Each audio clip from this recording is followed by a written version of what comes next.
पत्र दिल्ली के लिए ही नहीं, देश के लिए बेहद खतरनाक हैं। मुझे खुशी है कि इन लोगों ने ईमानदारी से कबूल कर लिया है कि इनकी असली नीयत और असली मंशा क्या है। कोई भी अगर इन संकल्प पत्र को पढ़ेगा तो उसका खून खौल उठेगा। उन्होंने 4 दिन पहले जो हम बार बार कह रहे हैं कि दिल्ली में हम लोगों ने शिक्षा मुफ्त कर दी, एक एक गरीब के बच्चे के लिए 18 लाख बच्चों के लिए शानदार शिक्षा का इंतजाम किया। अगर ये लोग आ गए तो मुफ्त शिक्षा बंद कर देंगे। हम लोग बार बार कह रहे हैं कि अगर ये लोग आ गए तो मुफ्त इलाज बंद कर देंगे, अगर ये लोग आ गए तो मुफ्त बिजली बंद कर देंगे। अगर इन्होंने पहला संकल्प पत्र 4 दिन पहले जारी किया, उसमें इन्होंने साफ साफ लिखा कि दिल्ली के मोहल्ला क्लिनिक बंद कर दिए जाएंगे। तो दिल्ली के लोगों को जो फ्री इलाज मिल रहा है, वो फ्री इलाज दिल्ली के लोगों का आज जो दिल्ली के लोगों को मिल रहा है दिल्ली के मोहल्ला क्लिनिक अस्पतालों में, वो बंद कर दिया जाएगा। इन्होंने साफ साफ अपने संकल्प पत्र में घोषणा कर दी है। और आज का इनका ये संकल्प पत्र है। इस संकल्प पत्र में ये लिख रहे हैं कि दिल्ली के स्कूलों में मिलने वाली फ्री शिक्षा को बंद कर दिया जाएगा।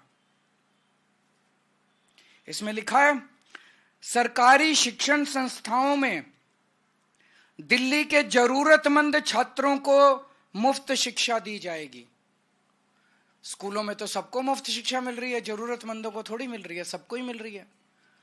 तो इसका मतलब ये सबको अब मुफ्त शिक्षा बंद करके जरूरतमंदों को देंगे। इसका मतलब लोग इनके नेताओं के घर के चक्कर काटेंगे कि मेरा भी मुफ्त करा दो जी, मेरा भी मुफ्त करा दो जी। आज दिल्ली के 18 लाख बच्चे दिल्ली के सरकारी स्कूलों में पढ़ रहे हैं, सबकी शिक्षा मुफ्त है। आज इन्होंने घोषणा कर दी कि दिल्ली में मुफ्त शिक्षा बंद कर दी जाएगी। परसों इन्होंने घोषणा की थी दिल्ली में मुफ्त इलाज बंद कर दिया जाएगा। मैं दिल्ली के लोगों को चेतावनी देना चाहता हूं, यह बहुत खतरनाक पार्टी है। गलती से भी इनको वो मत दे देना, आपके घर का बजट ऐसा गड़बड़ाएगा कि आप दिल्ली में रहने लायक नहीं बचोगे। एक बच्चे की आज प्राइवेट में इलाज करा, प्राइवेट में पढ़ा लो, 5,000 रुपए महीने का खर्चा एक बच्चे का तो आ जाता है। 2 बच्चे अगर आपके हैं तो 10,000 रुपए महीने का खर्चा आपका बढ़ जाएगा सीधा। आज आपका सरकारी स्कूल में बच्चे 2 पढ़ रहे हैं, अच्छी शानदार शिक्षा मिल रही है, उनको 10,000 रुपए आपको हर महीने तो बच्चों की फीस पे खर्च करना पड़ेगा।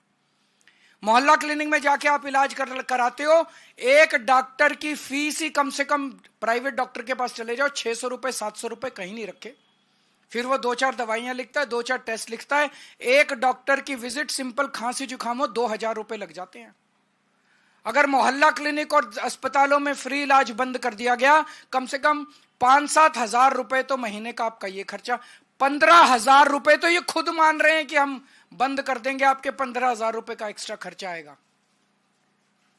मुझे बेहद खुशी है कि भारतीय जनता पार्टी ने ईमानदारी से कम अपने खतरनाक मंसूबों को दिल्ली की जनता के सामने कबूल किया है।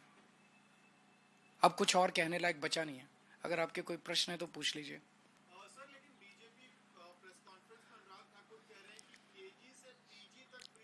तो केजी से 12वीं तक भी तो पैसे लगेंगे ना।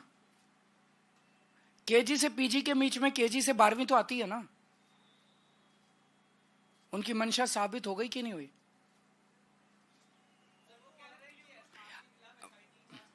करवा लें, सारी जांच करा लें, इतनी जांचें तो करा ली। और उनको केवल ये फर्जी जांच ही कराने, मेरे को गाली दिला लो इनसे, मेरी जांचें करा लो और जांच करा लो और जांच करा लो, बस जांच कराएंगे। तो दिल्ली की जनता तय कर ले कि केजरीवाल की जांच पे वोट देना है कि उनकी सुविधाओं पे वोट देना है। वो उस पे जवाब दे दिया इन्होंने, बहुत अच्छा जवाब दिया। कल मेरे से मैंने ये कह दिया कि जो सोने का हिरन था वो रावण सोने का हिरन बन के आया था, और सीता मैया उस सोने के हिरन के ऊपर वो हो गया। तो उन्होंने ये कह रहे हैं कि रावण नहीं बन के आया था, मरीची राक्षस बन के आया था।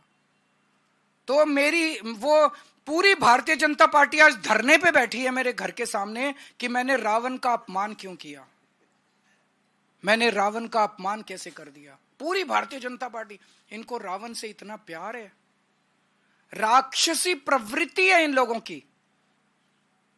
मैं दिल्ली के झुग्गी वालों को और गरीब तबके को खासकर चेताना चाहता हूं कि अगर ये आ गए तो ये राक्षसों की तरह निगल जाएंगे आप लोगों को। बहुत बहुत शुक्रिया।